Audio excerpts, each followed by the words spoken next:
আমরা অস্ত্র জমা দিয়েছি, কিন্তু ট্রেনিং তো জমা দেয়নি। জাতির স্বার্থে, দেশের সার্বভৌমত্বের স্বার্থে আমরা ঐক্যবদ্ধভাবে দেশকে রক্ষা করব এমন অঙ্গীকার নিয়েই আমরা মুক্তিযুদ্ধে গিয়েছিলাম। সেদিন দেশের সকল মানুষ অস্ত্র নিয়ে ঝাঁপিয়ে পড়তে পারে নাই, কিন্তু আমাদেরকে যেখানে গিয়েছি আমরা অস্ত্র নিয়ে ঘুমিয়েছি, অস্ত্র সাথে রেখেছি। অস্ত্র ছিল আমাদের পরম বন্ধু, কিন্তু মানুষ আমাদেরকে সহযোগিতা করেছে, আমাদেরকে উদ্বুদ্ধ করেছে, বলেছে আমার ছোট্ট ছেলেটিকে নিয়ে যান সাথে, সে কিছু না পারলেও আপনাদের পানি নিয়ে যাবে সাথে, আপনাদের মাল ছাপানা আগিয়ে দেবে, এরকম মাদের কথা ছিল। কি ধরনের একটি বন্ধুত্ব, কি ধরনের একটি হৃদয়ের সম্পর্ক,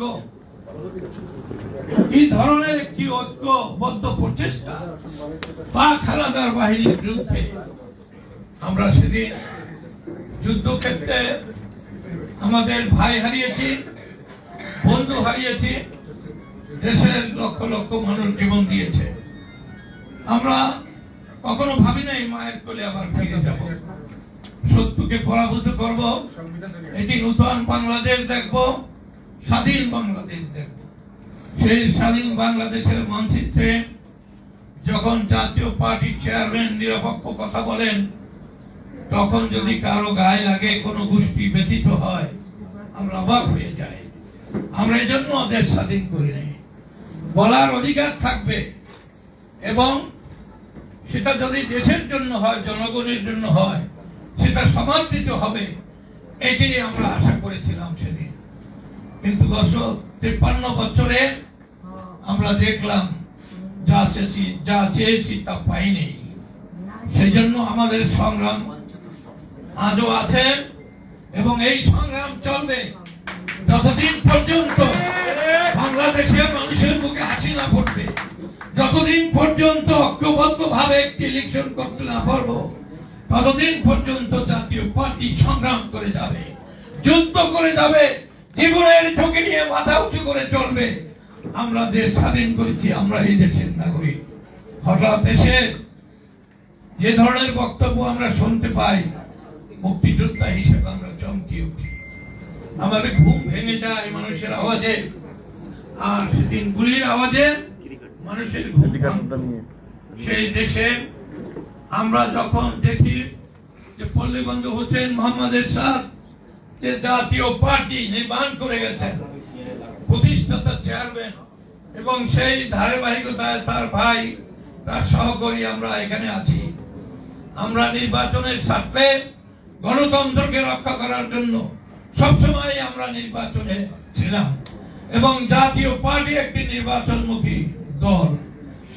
রণকৌশল নির্বাচনে থাকবে, আমরা ভবিষ্যতে কি পরিকল্পনা নির্মাণ করব, আমাদের চেয়ারম্যান সাহেবের নেতৃত্বে সেটা আসবে। কেন হতাশ হয়ে যান, কেন আপনারা ব্যথিত হন? আমরা তো দেশের মানুষের সাথেই আছি। আমরা একারা তো ইলেকশন করি নাই, বহু দল করছে। কিন্তু আমি যখন শুনতে পাই প্রধান উপদেষ্টার অফিসে যে কথাগুলো হয়, সেটা জাতীয় পার্টির বিরুদ্ধে হয়, আওয়ামী লীগের বিরুদ্ধে হয় এবং 14 দলের বিরুদ্ধে হয়। নির্বাচন যদি করতে চান, সকল দলের অংশগ্রহণে জাতীয় পার্টিকে বাদ দিয়ে নির্বাচন করা কঠিন হচ্ছে। এখন আমি এই কথা বলতে চাই যে জাতীয় পার্টি গত 33-34 বছর সরকারের বাইরে দুটি দল ক্ষমতা, বিশেষ করে বিএনপি আওয়ামী লীগ, আমাদেরকে ভালো ব্যবহার করে নাই। আমাদের রাজনীতিতে কখনো কত বাধার সৃষ্টি করেছে। আমি 2 বছর কারাগারে ছিলাম। 90 সনে হোসেন মোহাম্মদ এরশাদ সাহেব ক্ষমতা হস্তান্তর করেছিলেন 6 ডিসেম্বর। তারপরে জেল থেকে বের হয়ে বহুবার আমরা, আমাদের নেতা কারাগারে ছিলেন 6 বছর একটানা। তারপর আমাদেরও প্রতি সপ্তাহে মাসে আমাদের কোর্টে গিয়ে হাজিরা দিতে হয়েছে। এখনো সেই মামলা আছে। 3টি মামলায় একদিনে খালাস পেলাম। আমাদের আওয়ামী লীগ সরকারের অ্যান্টি কারাপশন লয়ার সে আবার সেই মামলাগুলোকে হাইকোর্টে নিয়ে আসলেন, বললেন ট্রায়াল করে পাঠাতে হবে। আমরা ন্যায় বিচার তো কখনো পাই নাই, আমাদের কখনো সোজা চলতে দেওয়া হয় নাই, মানুষের কাছে যেতে পারি নাই, আমাদের বাধার অতিক্রম করে, বহু বাধা অতিক্রম করে এখানে এসেছি। আজকে মাননীয় সাবেক প্রধানমন্ত্রী খালেদা জিয়ার বাড়িতে থাকেন, তার পাশে বাসা ছিল মিজান চৌধুরী সাহেবের, স্মৃতিচারণ করছি। একদিন আমরা পান্থপথে সভা রেখেছি, আমাদের চেয়ারম্যান, ফাউন্ডার চেয়ারম্যান জেনারেল ইরশাদ তিনি কারাগারে, তার মুক্তির দাবিতে। সকালে উঠে দেখি বালুর ট্রাক দিয়ে রাস্তা বন্ধ করে দেওয়া হয়েছে। সে কথা কি আপনাদের মনে আছে?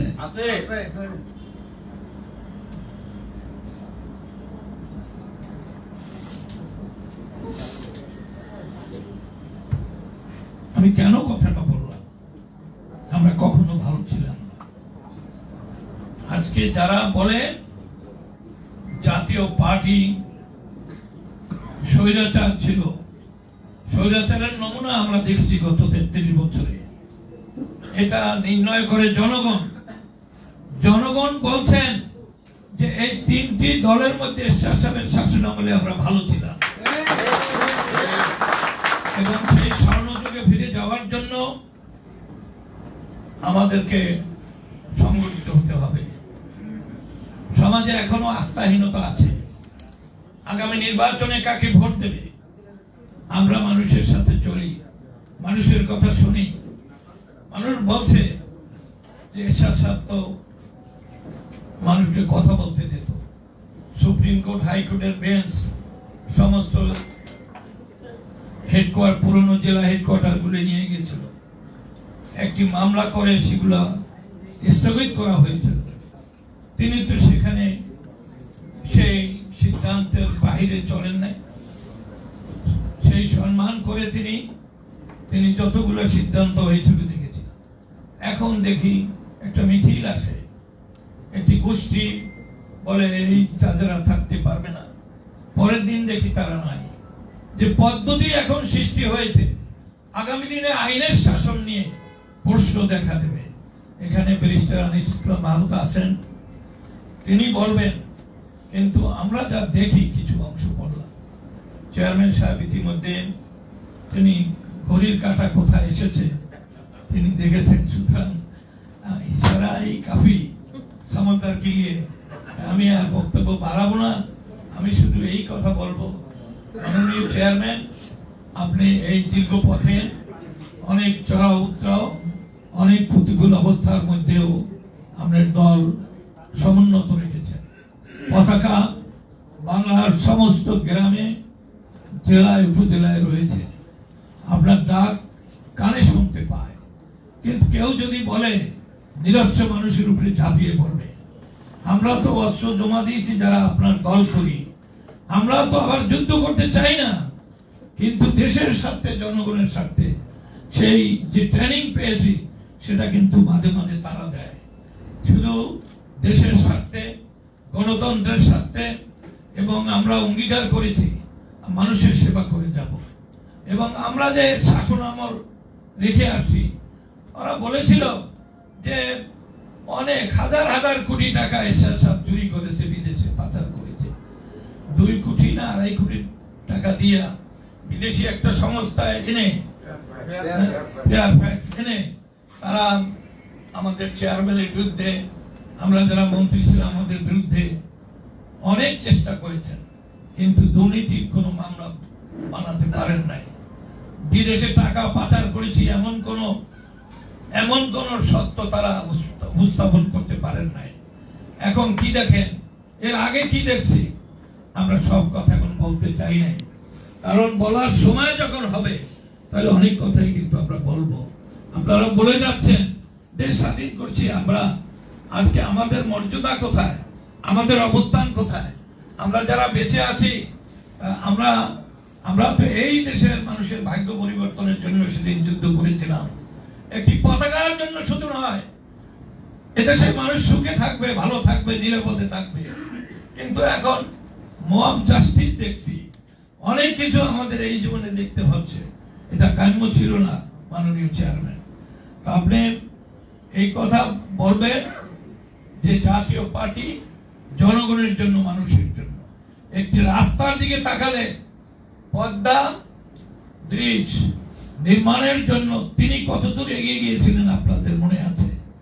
যমুনা ব্রিজ তিনি সার্চ করে টাকা সংগ্রহ করেছিলেন, এবং তিনি এই বুড়িগঙ্গা ব্রিজ, মেঘনা bridge, Jamuna Kamarkhali bridge, Kalijira bridge, Tekerhat bridge সহ শম্ভুগঞ্জ ব্রিজ, উত্তরবঙ্গে সারা দেশে 558টি ব্রিজ ছোট বড় তিনি নির্মাণ করে গেছেন।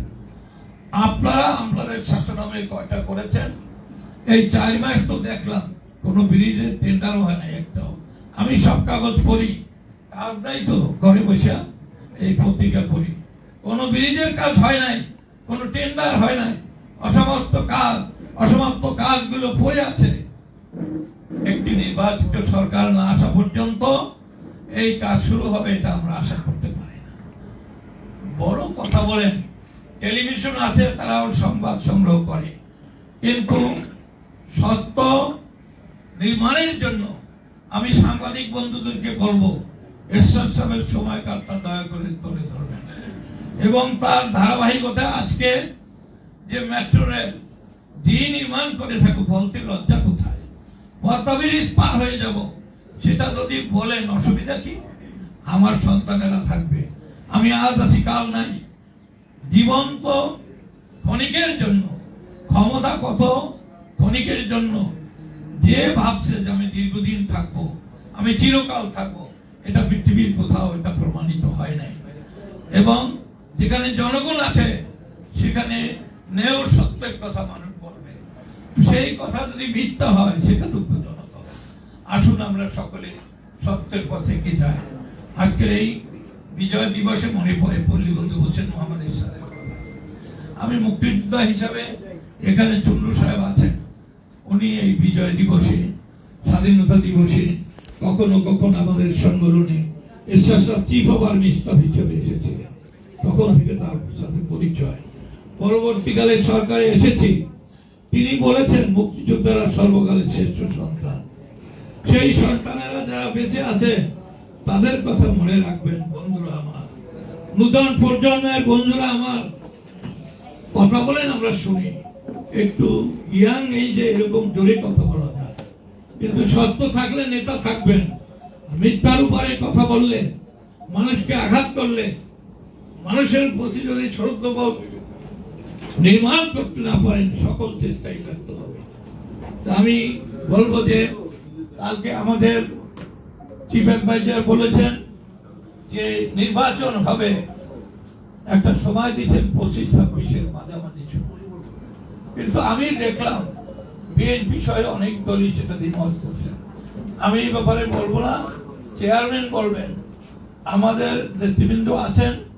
পরিশেষে আমি বিনীতভাবে অনুরোধ করব যে আমরা আসুন সকলে মিলে পল্লীবন্ধু হোসেন মোহাম্মদ এরশাদ যেটা চেয়েছিলেন, আমি একবার দেখতে চাই আমি বাংলার মানুষের পাশে থাকব, আমি একবার দেখতে চাই দেশ পরিচালনা করে বাংলাদেশকে আমি সিঙ্গাপুরের মতো নির্মাণ করব।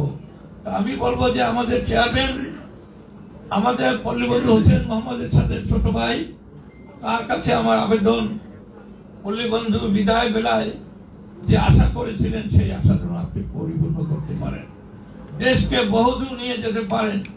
সিঙ্গাপুরে যদি পারে 6টি সিটে ছিল, আর সংখ্যাগরিষ্ঠতা অর্জন করে তারা সরকার গঠন করেছে। আমরা এমনটি আশা করতে পারি না? যেখানে অনেক মানুষের নেতৃত্ব সঠিক নয়, সেখানে একমাত্র জিএম কাদের, পল্লীবন্ধু হোসেন মোহাম্মদ এরশাদের ছোট ভাই, আমাদের জাতীয় পার্টির চেয়ারম্যান, তাকে আমরা সাহায্য করি, তাকে আমরা সুপারিশ করি, এবং তিনিও যেন দয়া করে আমাদের সুপারিশগুলো শুনেন, এটাই বিনীতভাবে অনুরোধ করব। সকলে মিলে করি কাজ, হারি জিতি না হিরাজ। আসসালামু আলাইকুম।